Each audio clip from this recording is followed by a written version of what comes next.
Bon, allez, je me lance. Je vais vous parler de Lifts Pimp Ultimate Pump Edition, pardon. J'ai du mal.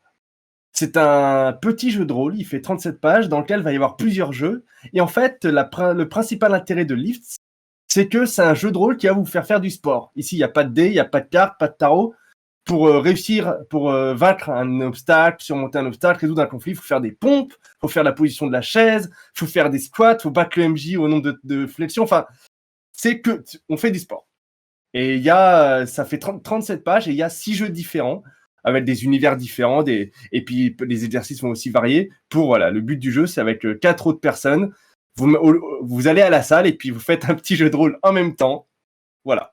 J'en avais beaucoup entendu parler, j'ai craqué, je me le suis acheté tout à l'heure et c'est vrai que c'est très intéressant à la lecture, même si j'ai pas j'ai pas forcément le matos pour y jouer. Alors moi de suite, la première question c'est est-ce que du coup la difficulté du jeu est adaptée à ton niveau dans le monde réel ou est-ce que Oui, peu oui. importe, c'est de suite en difficile, tu te débrouilles. Non, c'est adapté. Dès l'introduction, ils disent que eux, leur but, c'est de faire du sport à tout le monde et que même si vous n'avez pas de capacité sportive, vous faites moins, quoi. Le muscle master, parce que c'est pas un dungeon master, c'est un muscle master, celui qui masterise. C'est d'ailleurs le plus fort, hein. Celui qui masterise, c'est le plus fort. C'est pas celui qui a acheté le jeu, c'est le plus fort. Et du coup, le muscle master, lui, il a différentes échelles, on va dire, 10 secondes, 20 secondes pour des exercices ou un nombre d'itérations, et tout va pouvoir être comme ça. Adapté pour que même si on fait pas de sport, on puisse quand même jouer. Mais il faut trouver quand même des gens qui ont envie de transpirer pour faire du jeu de rôle, quoi. Est-ce que du coup on est Super. obligé d'être en salle de sport ou on peut quand même le faire à table? Est-ce qu'on a besoin d'accessoires? Il y a une liste d'une vingtaine d'exercices de sport, dont certains avec des haltères, certains avec des trucs, mais c'est marqué les exercices à connaître, mais j'ai pas l'impression qu'ils sont tous utilisés dans les jeux. J'ai lu rapidement les 6 jeux, il y avait pas tant de ça d'exercices. C'est rigolo parce qu'ils ont sorti un jeu il y a eu un financement participatif, je crois, ou Un il y jeu a de pas plateau. longtemps. Ouais, c'est ça, il y a Dungeon Fitness, un truc dans le genre qui est exactement Mmh. dans le Dans le même même délire, délire. où tu fais du dungeon crawling et pour passer les étapes, il faut que tu sois sportif. À quoi, C'est un peu le même principe. à quoi ça ressemble un scénario type? Ça dépend parce qu'en fait, tu as 6 jeux. Et ce qui est assez drôle aussi, c'est que les jeux sont en fait des pastiches d'autres jeux. Par exemple, si vous aimez Robotech, vous jouez à Roboflex. C'est comme Robotech, vous êtes des pilotes de gros mechas, mais il faut faire des exercices pour la course-poursuite entre mechas ou pour le combat. Vous aimez Shadowrun, mais les règles sont trop compliquées, mais vous avez un petit cerveau et des gros muscles, vous jouez à Shadowrunning, où vous faites des missions de Shadowrun, il y a une corpo et tout ça. Le Muscle Master va vous donner une mission, mais pareil, c'est d'autres exercices, une autre manière de jouer. En fait, chacun des 6 jeux va être d'une part une parodie d'un autre jeu, et chacun va avoir ses petites spécificités. Roboflex, je pense que c'est le premier qu'ils ont fait. Il y a toutes les règles dedans, les exercices, les machins. Et après, certains autres vont avoir des particularités. Par exemple, si vous jouez à Vampire The Muscle Gain, vous gagnez des points de vitae, des points de sang, si vous allez à la salle ou si vous mangez équilibré. Pour chaque repas équilibré, vous mangez un point de sang mineur. Vous gagnez, un point de sang mineur. Et chaque fois que vous allez à la salle, vous gagnez un point de sang majeur, sachant que ça vous permet d'avoir des exercices moins durs et puis d'activer certains pouvoirs, qui eux sont d'autres exercices. Enfin bref, c'est ça pendant tout le bouquin. J'ai une vraie Celui-là, le question, quand vampire, est-ce qu'on fait un actual play? donc celui de vampire, il se joue en campagne, puisque tu peux pas vraiment au milieu d'une partie dire stop, je vais à la salle ou je vais manger un repas équilibré, hein. Ouais, non, c'est la campagne, et puis vu que t'en gagnes que comme ça, si tu veux vraiment utiliser tes pouvoirs, t'as intérêt à jouer longtemps. Mais après, je pense que ce jeu, il a été designé par des gens qui vont tous les jours à la salle. Je pense que eux, quand ils jouent le samedi soir à Lift, ils ont déjà fait une semaine de salle tous les jours, sauf leur jour de repos. Ils ont déjà 5 points de vitae, et puis eux, ils vont envoyer les pouvoirs. Moi, si je veux y jouer, déjà des repas sains, c'est déjà compliqué. Si j'ai mangé une salade de cervelas ce midi, c'est bon. Même pas en fait. Un point Mais mineur. ouais, et puis t'as Deadlift et Dragon, où c'est encore d'autres exercices pour faire du Donjon et Dragon, sachant que celui-là il est un peu rigolo parce que c'est que des trucs, c'est plus contre la MJ, quoi. C'est celui qui en fait le plus, quoi. Il y a les bras de fer. La seule question qui me vient, c'est mais pourquoi tant de haine? Je veux dire, l'auteur, il déteste les joueurs de jeux de rôle. Il a un rôliste qui lui a volé son pain au chocolat quand il était petit et du coup, il a La chocolatine. je comprends pas. Non, je pense que la vraie raison derrière Corvida Games, parce que il y a la maison d'édition, il n'y a pas les noms vraiment des auteurs, mais je pense que la vraie raison, c'est que c'est des gens qui aiment le sport, en fait. Ils aiment l'exercice physique. Et ils se sont dit C'est qu'ils ça. allaient ludifier ça pour que nous autres rôlistes qui n'aimons pas le sport, et ben on commence à aimer le sport. Mais ça Oh, existe, je alors crois que c'était une c'est peut-être un légende. rôliste, hein. C'est peut-être un rôliste sportif qui s'est Non, mais dit, je pense que c'est des rôlistes sportifs, et du coup, ils se sont amusés unification. à ludifier le sport avec du jeu de rôle. Et du coup, ils ont mélangé les deux. Et je trouve, à la lecture, en tout cas, ça marche plutôt pas mal. Hein. Monster of the Week, c'est du Monster of the Week, mais avec que des. Enfin, ça marche. Hein. En tout cas, à la lecture, c'est très amusant. En plus, ils se foutent de la. En plus, c'est juste après la couverture, ils s'excusent auprès de Palladium, Wizard of the Coast, Faza, Evilad Productions et White Wolf, parce que effectivement, quand tu regardes leurs 6 jeux là, c'est que du pastiche. Il y a aussi tout un côté à la lecture assez parodique sur Vampire, sur Monster of the Week, sur Donjons et Dragons, et ils ont réussi, je pense, à prendre l'essence de ces jeux-là, qui ont fait leur spécificité, mais à rajouter une couche de sport par-dessus. Quoi. On nous demande dans le chat comment on y joue concrètement. Est-ce qu'il y a des stats de personnages, il y a des niveaux de difficulté avec des exercices en fonction? Il y a des stats de personnages. On va créer des personnages. Par exemple, si je prends Shadowrun, on va choisir entre le samouraï des rues, le decker ou le chaman, et ça va leur donner des spécialités qui vont servir dans le jeu. Par exemple, si on joue le samouraï des rues, le Muscle Master va vous donner 2 destinations qui sont relativement loin. Faut que tu y ailles à chacune des deux en courant très vite pour avoir un bonus, et ainsi de suite. Et du coup, chaque personnage, soit ça va être des capacités qui vont rendre les exercices moins difficiles. Par exemple, tu n'auras plus qu'à en faire la moitié ou tu feras moins de temps. Soit les traits vont te permettre d'obtenir des trucs dans le jeu. Et ensuite, entre guillemets, chaque type de conflit va être un exercice différent. Si c'est du combat, ça sera faire ceci. Si c'est de la course-poursuite, ça sera faire cela. Avec à chaque fois des modifications par rapport au personnage que tu vas faire. Du coup, Et dans l'échec, Muscle- c'est que si t'arrives pas à faire l'exercice? Ou alors il y a un temps ouais. imparti ou Ça dépend des exercices. Certains, c'est un temps imparti. Il y a aussi le tap-out. Si tu abandonnes parce que tu n'en peux plus, tu rates. Et la réussite critique, c'est à chaque fois que tu fais un record personnel. Chaque exercice, chaque matin, si tu arrives à faire mieux, si jamais c'est ton record personnel, genre j'avais jamais fait autant de flexion que ça ou jamais autant de pompes, là c'est la réussite critique.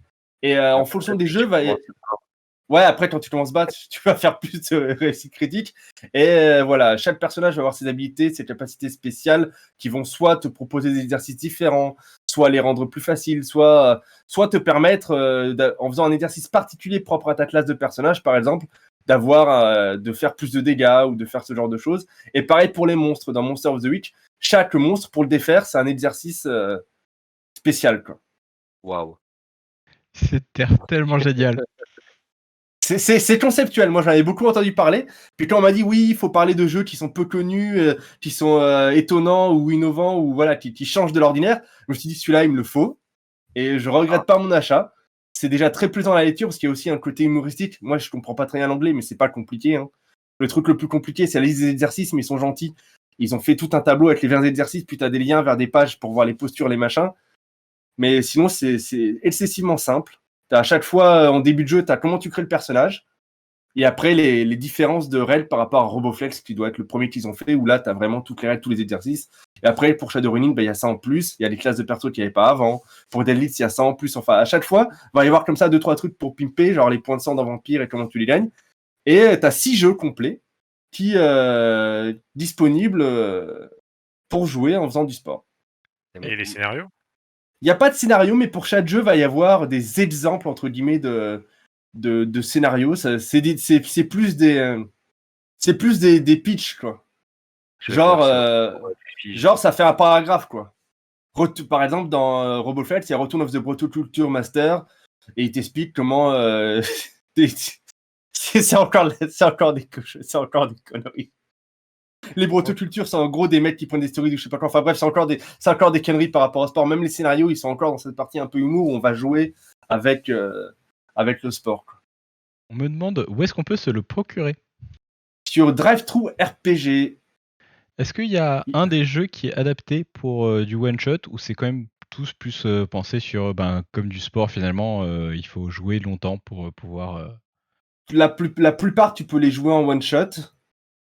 Mais ils ont tous une petite partie un petit peu campagne, quoi. Il y a les points de sang dans Vampire, dans RoboFlex, ils te disent comment tu gagnes de l'XP, mais je pense que tu peux déjà t'amuser en one shot. Si jamais j'y joue un jour, en tout cas, moi, ça sera en one shot. Hein. Je sais pas lequel je vais choisir des 6, mais je vois mal jouer des mois à ça, quoi. Est-ce que tu penses que c'est un bon jeu pour initier en festival? Je pense pas. Honnêtement, je pense pas, parce que il y a plein de choses géniaux dans les festivals et les conventions, mais un truc qu'on n'a pas souvent, c'est des bonnes solutions d'hygiène. Moi, je pense pas. Il n'y a pas souvent des douches. Il y a des toilettes, mais il n'y a pas de douche.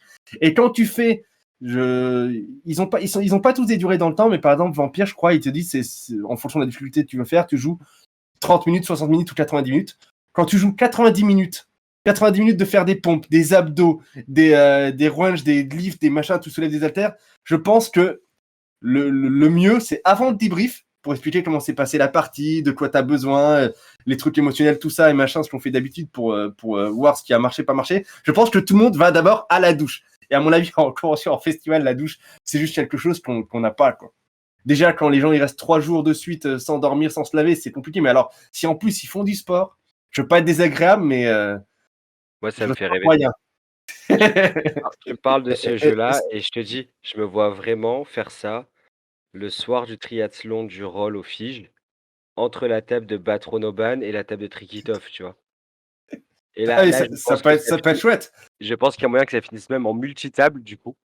Ah non, mais en vrai, ça peut être super chouette. Au-delà des questions d'hygiène que je parlais tout à l'heure, t'as une vraie émulation entre différents participants, puis voir tout le monde faire des exercices, machin, suer, gueuler. Puis tu gueules en plus. Hein. Moi, à une époque lointaine, quand j'étais en région parisienne, j'allais à la salle de sport, les gens, ils y vont, ils gueulent. Ah moi, j'imagine bien toute une table comme ça de gens. Ah j'active célérité. Enfin, à imaginer, c'est juste hallucinant. Il y a des Une épreuves idée de- groupées, genre faut soulever la table. Non, il n'y a pas d'épreuve groupée, mais bon, comme à chaque fois que tu fais un conflit ou des scènes, tu vas voir ces exercices-là. J'imagine que si tous les PJ attaquent le prince de la ville, et ben tous les PJ vont faire leur exercice. Donc, au bout d'un moment, va y avoir des groupes de gens qui font du sport. Ça, c'est une certitude. Et si en plus, c'est pas une difficulté fixe, la difficulté, c'est l'MJ en plus, derrière, il va devoir faire pareil. Est-ce qu'il conseille de plastifier les fiches de personnages? Parce que les feuilles de papier, quand on s'est transformé en. Ah, il y a pas vraiment de fiches de personnage. Tu as des persos à créer, puis ils disent que c'est bien d'avoir du papier pour le garder, mais il n'y a pas de vraies grosses fiches de personnage. Donc je pense que c'est pas très gênant que ça soit un petit peu sali ou mouillé, quoi. Surtout que pour la plupart, j'ai l'impression que t'as vraiment pas besoin de. T'as pas vraiment besoin de feuilles de perso, quoi. Je veux dire, ton marine dans RoboFlex, il a 4 traits de personnalité. Et une profession, donc c'est des choses vraiment très rapides, quoi. Et RoboFlex, c'est vraiment le plus compliqué. Shadowrun, tu choisis juste si t'es un samouraï des rues, un décor ou un chaman, et c'est tout, quoi. Donc, la plupart du temps, t'as pas vraiment besoin de matériel. Au-delà de ton corps, tu t'as vraiment pas besoin de quoi que ce soit, quoi. Donc, je pense qu'en convention, ça pourrait marcher, mais ouais, ma seule petite problématique, c'est que. Ou alors, faut trouver des rôlistes qui transpirent pas, mais. Si, il faut ramener ses haltères. Non, mais tu vois, ça m'ouvre une réflexion parce que je veux dire, les gens se battent pour traduire la version 7 de Cthulhu et ils ont toujours pas traduit la version 1 de Fit Bump Ultimate Edition, quoi. Ouais, mais après, c'est vraiment de la niche, un livre Pump Ultimate Pimp Edition. Pour qu'un éditeur ait envie de le faire, c'est compliqué. Parce que déjà, il faut réussir à le vendre. Et ça encore, je m'inquiète pas trop parce qu'il y a toujours quelques curieux comme nous, on va l'acheter parce qu'on veut voir ce qu'il y a dedans. Mais après, pour avoir un suivi de gamme et puis pour que les gens y jouent et qu'ils fassent jouer les autres et que d'autres gens aient envie de l'acheter, ça me semble pas simple. Il est Alors cher? que Cthulhu 8, non, il est pas très cher. En PDF, il est à 9,99 $. Ah, mais c'est bon, il y a Zab qui va faire une traduction. Il y a 35 pages, Zab, c'est faisable. Ouais, Et à 13 je €, t'envoie ça demain. Et en 13 €, il est en couverture souple. C'est que du noir et blanc, par contre. Et plastifié. Ah, mais Mais il n'y a pas des masses d'illustrations. Tu as des symboles pour les classes de Shadowrun. Tu as une jolie couverture, mais après, c'est tout, quoi. On nous demande s'il y a des extensions de prévues. Des extensions de prévues, des extensions non, mais par contre, ils ont fait, de ce que j'ai cru comprendre, ils ont fait plein d'autres jeux en fait sur le même style. En fait, c'est des gens qui sont habitués à faire des jeux où on fait du Ouais, où on fait du sport. Ils donnent des exemples parce que sur la page d'intro, ils disent voilà nos jeux et tout machin. Il y en a trop, mais voici un exemple. Muscle Hearts, j'imagine que c'est du Monster Hearts. Mutant and Muscle Man. The 13e rep, je sais pas ce que ça veut dire en anglais, mais ça doit être le 13e âge version sport. Fit Accelerated Edition. Squats Without Number. Muscle of the Demon Lord. Death Green, Rat in the Retron. Enfin bref, ils s'éclatent quoi. Ils ont pensé à ça et ils ont pas fait Tales from the Pool, tu vois. Non, c'est peut-être trop L'extension récent. aquatique. Et ils ont pas fait l'univers à Musclor, les gardiens de l'univers, les maîtres de l'univers. Non, mais ils ont déjà parodié tout un tas de jeux, quoi. Apocalypse Muscle, The Lifting of Steel, Générique Universel Exercice System pour faire du Grubs, enfin. Call of Tardio, tiens, Call of Tardio, je disais qu'ils n'avaient pas fait de Toulouse, ils l'ont fait. Pas dans cet ouvrage-là, mais ils ont fait Call of Tardio, quoi. Pour faire du cardio en faisant du Call of Toulouse, ils ont tout fait. J'adore. Je valide. Ça a l'air tellement génial. J'ai tellement envie Même de le faire un nom des live que jeux, là-dessus. rien que les noms des jeux, rien que les noms des jeux, moi, ils me hype. Du Non, coup, mais c'est bien. les 6 qui sont proposés, on a Shadowrun, Monster of the Week, Vampire, et les 3 autres. On a Roboflex qui doit être Robotech, Monster of the Week qui doit être Monster of the Week, Shadowrunning qui est Shadowrun, Vampire The Master Legend qui est Vampire, The Forest Gym et Picnic, je sais pas ce que c'est, et Deadlift et Dragon qui est Donjons et Dragons. Mais The Forest Gym et Picnic, je sais pas ce que c'est. C'est peut-être un truc original. Vous êtes une coterie de facteurs dans la forêt. Il doit y avoir des problèmes de traduction. Et c'est pas loup-garou. Ah, peut-être. Le terme coterie, c'est utilisé dans le monde des ténèbres. Ouais, you're a coterie of postal carriers in the forest hymn, an absurd and unending woods brimming with strangeness and magic. Ouais, soit loup-garou, soit changelin, sinon. T'es dans une forêt étrange et magique, et puis t'es des postal carriers, je sais pas ce que c'est, des facteurs, ça me semble quand même un peu étrange comme truc. Mais ouais, non, là, c'est pas que la traduction a un problème, c'est qu'il n'y a pas de traduction. Donc là, j'ai essayé de traduire à la volée, et mon anglais est quelque peu limité, voyez-vous. Non, mais c'est bien, tu vois, c'est bien de tenter. Là, j'ai tenté, je me suis dit, si ça se trouve, ils sont nuls aussi, ils y verront du feu, mais non. Tellement content que t'aies tenté, que tu nous aies fait découvrir ce futur monument du jeu de rôle. Ah non, par contre, niveau anglais, il y a des trucs que je comprends pas trop ce que c'est, mais je vois ce que c'est, tu vois. Là, c'est dans la forêt, c'est merveilleux. Je sais pas ce que c'est des postal carrières, mais je peux trouver, et puis j'ai quand même une idée de comment ça va marcher. J'ai vraiment l'impression qu'il est pas compliqué niveau vocabulaire. Les quelques termes de CrossFit, sport, musculation, il est précis au début avec des liens pour t'expliquer ce que c'est, puis après le reste, ça a coulé tout seul sur la lecture. Ouais, de toute façon, mais Du coup- chaque jeu, ça fait quoi, 4-5 pages? Ouais, c'est ça. Attends, je peux te dire précisément parce que t'as un sommaire. Ouais, Roboflex, il est à la 8e page et Muscle de la semaine, il commence à la 14. Est-ce qu'il y a des Moi, goodies j'en ai de une. prévu, une serviette, Je ne pense pas. des Et moi, haltères? non, il y a rien du tout de prévu a priori. Par contre, moi, j'ai une question, c'est est-ce qu'il y a des gens qui vont vraiment y jouer à ce jeu? Enfin, ici, parce que dans le monde, je pense Et que oui. là, il y a des fortes chances, hein, voir si, Ouais, si on arrive à moi, faire j'ai une table, annoncé, hein. carrément. Vu J'ai depuis annoncé, on fait ça au fige. Mais oui, non, mais depuis le temps que j'ai envie de faire un chevalerie et sodomie en conditions réelles, en poussant les chauffages, en faisant escalader les escaliers pour que les gens en chient et être obligés de jouer debout. Ah oui, non, mais bien sûr que j'ai envie de jouer à ça. C'est bon, j'ai même déjà des joueurs qui sont prêts. Fige 2022, je te dis. Ça Ça va être passe. trop bien. Voilà. T'auras Simon qui présentera son nouveau jeu, puis à côté, t'auras des gars qui feront des pompes. Non, mais voilà, puis. Non, mais par contre, c'est vrai que je suis un peu déçu, autant qu'il y ait des dés spécifiques pour des jeux et que eux, ils aient pas des haltères spécifiques. Je pense que c'est une occasion manquée. Mais bon, tant pis. La serviette éponge, comme disait Damien. Du coup, Final Frontier. Pour explorer l'espace infini bravement, aller vivre des aventures dans des décors en carton-pâte et faire face à des extraterrestres en caoutchouc mousse. Tout Waouh. en répandant l'idéologie pacifique et utopique de la Fédération. Donc ça a l'air d'être très cinématographique comme jeu. On est sur un jeu contemporain qui avec une action qui se déroule dans un futur.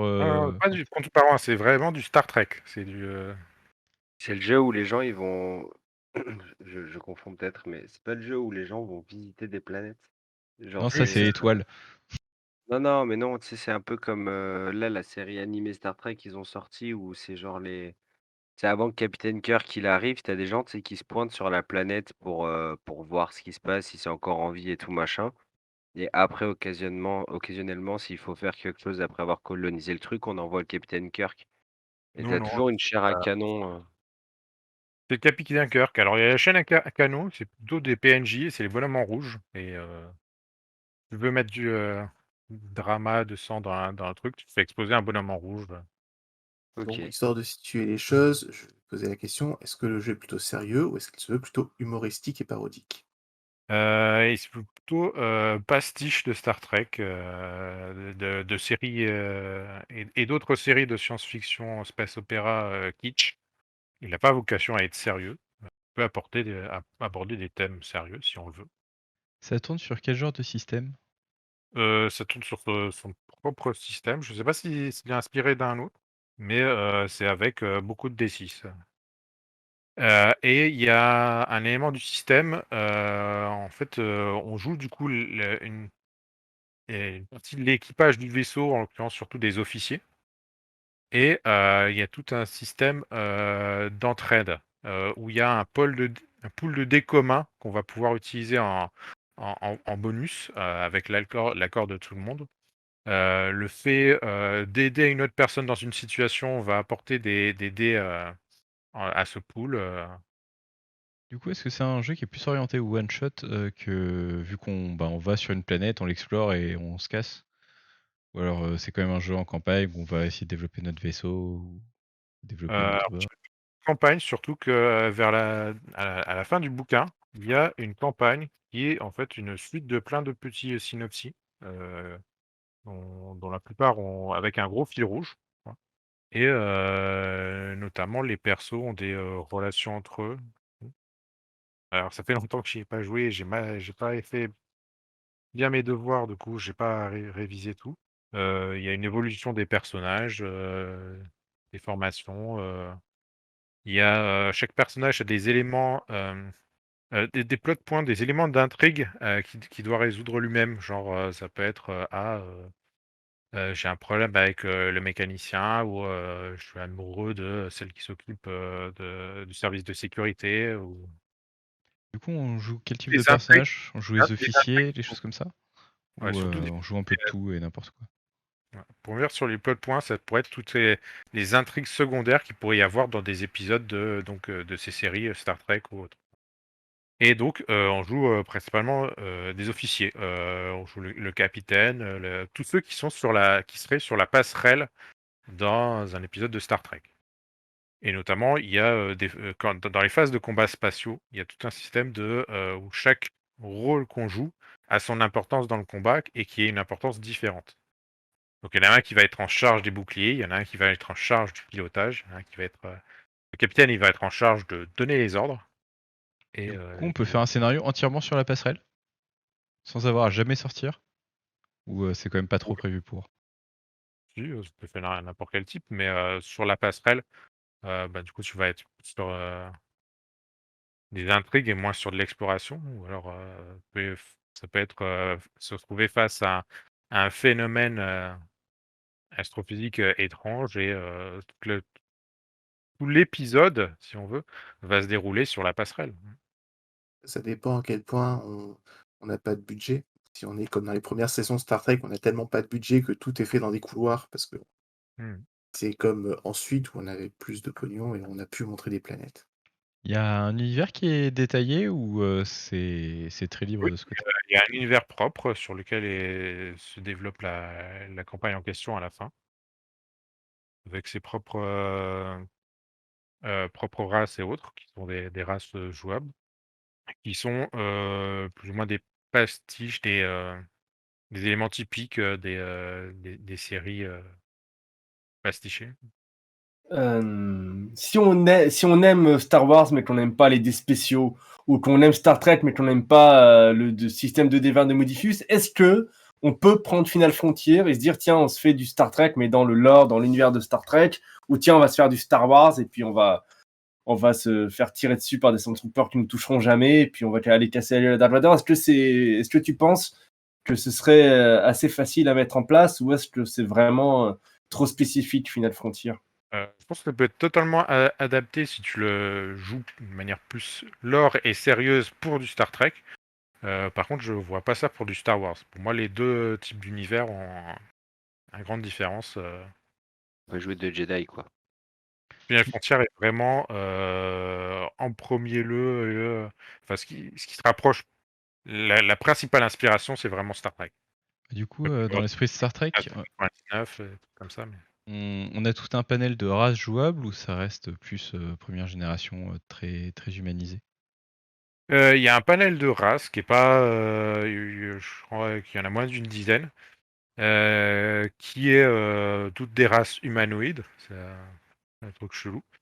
C'est amusé. On a une race qui se rapproche donc des Vulcains de Star Trek, qui sont donc très cérébraux, très logiques, mental.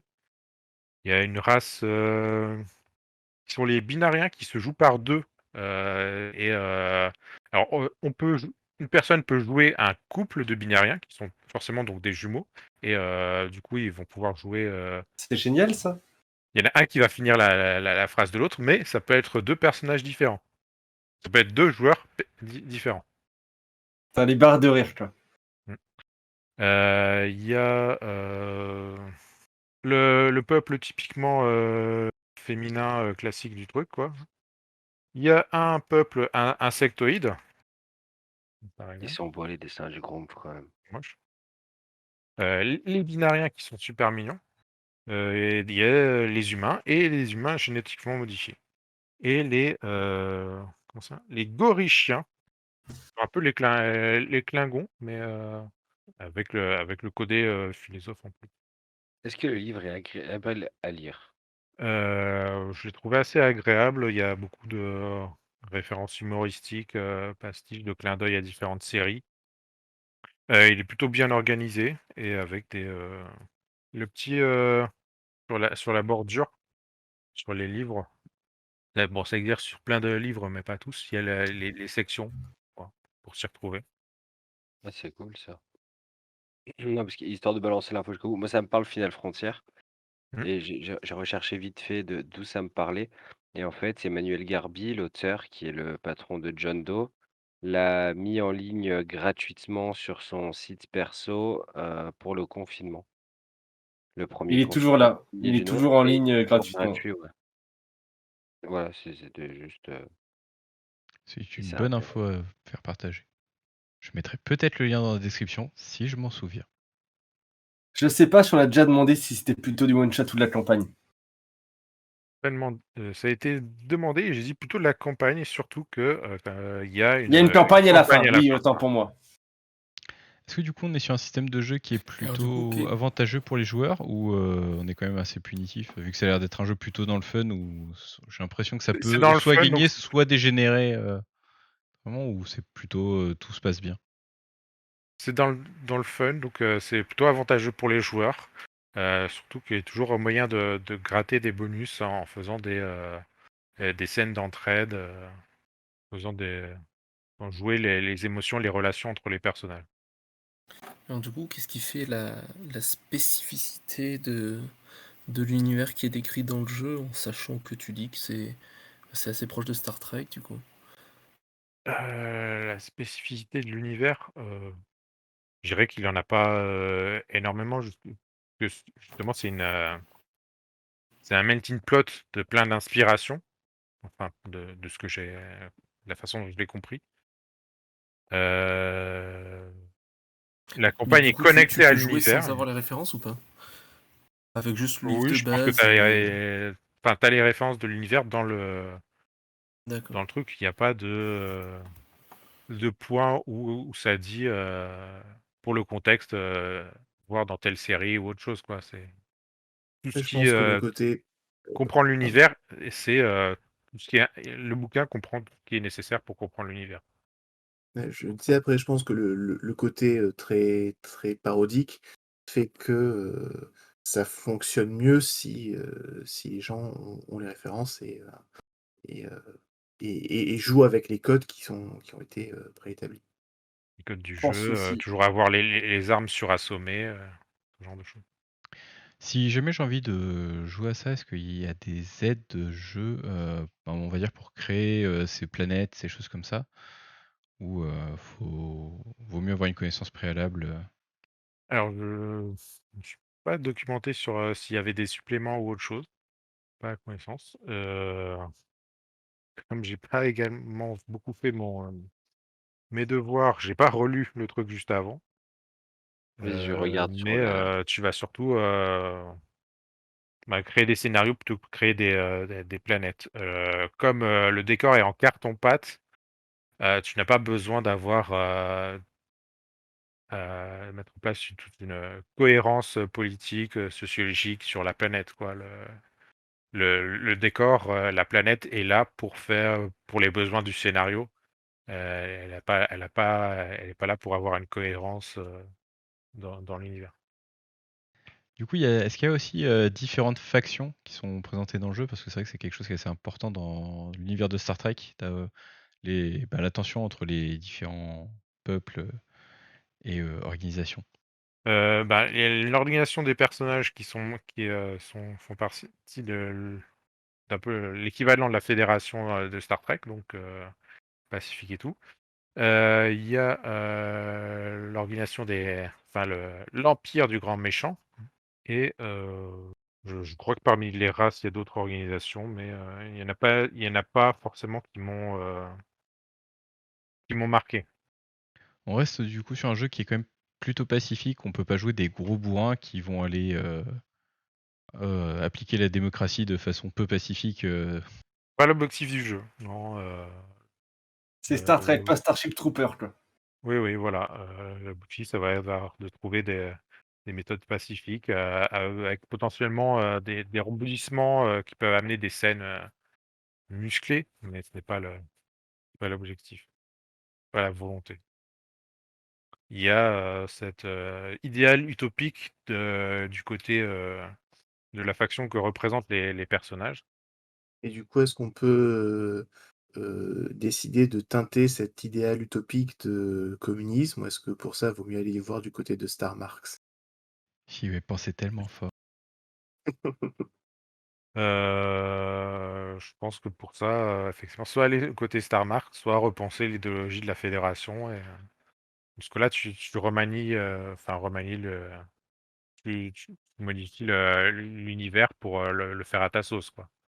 Après, la question, est aussi liée au fait que, comme on n'est pas sur du Star Trek, mais on est sur de la parodie de Star Trek et justement l'un des leviers de la parodie, c'est de prendre les codes, mais de les détourner de manière à en donner une version, heu, une version, différente, qui casse un peu qui montre un peu les faiblesses ou qui casse l'idéologie ou qui montre un autre aspect. Typiquement, ça ne me choquerait pas d'avoir une fédération qui présente des idéaux utopiques et un côté, pacifiste, mais que en pratique, dans les faits et dans les scénarios, on se retrouve avec des groupes de gros bourrins qui font tout de travers. Ça rentrerait dans le cadre de la parodie. De la volonté, ça pourrait être mis arriver, mais ça serait plutôt de la maladresse que de la volonté des personnages. Les personnages sont censés avoir été formés dans cette idéologie d'utopie et de pacifisme. On garde vraiment les codes de Star Trek de base, en fait. Mmh. On pastiche parce que le ton est plus léger et parce que, j'imagine que c'est quelque chose qui va se jouer aussi plus rapidement. Mais on va vraiment garder, tout le sel de ce que fait Star Trek et les autres séries du même style. On va pas C'est pas du grand n'importe quoi, quoi. On reste sur des trucs pacifistes, on reste sur une idée de fédération. Enfin, on va garder vraiment les grands thèmes, quoi. J'imagine qu'il y a des dilemmes moraux quand même sur le fait est-ce qu'il faut aider telle civilisation ou telle autre. Est-ce qu'il faut être pacifiste à tout prix alors qu'on est en train de prendre cher? Est-ce qu'il y a ce genre de choses aussi qui sont présentées dans le jeu? Il y a, un aspect, notamment je crois qu'il y a un équivalent de la directive première de non-intervention sur les peuples moins avancés, quoi, qui peut introduire donc des dilemmes moraux, quoi, sur on n'est pas censé intervenir, mais là, ils vont dans le mur. Et du coup, niveau technologie, on est pareil, là aussi, on est dans du Star Trek où il y a eu des bons technologiques ou des choses qui vraiment sont spécifiques à cet univers. Au niveau de la technologie, on peut y faire un peu ce qu'on veut. On peut soigner les gens en balayant une petite lumière rouge clignotante dessus. Et il y a les armes qui peuvent, qui ont toujours le réglage assommé, même si c'est des rayons laser. Donc c'est des rayons laser assommants. On pourrait avoir une épée katana avec un mode assommé. Pas sur de la hard science, on est plutôt sur de la Non, science, ta gueule, c'est scientifique. tout à fait. Et les différentes technologies vont être adaptées au niveau à chaque fois sur les besoins du scénario.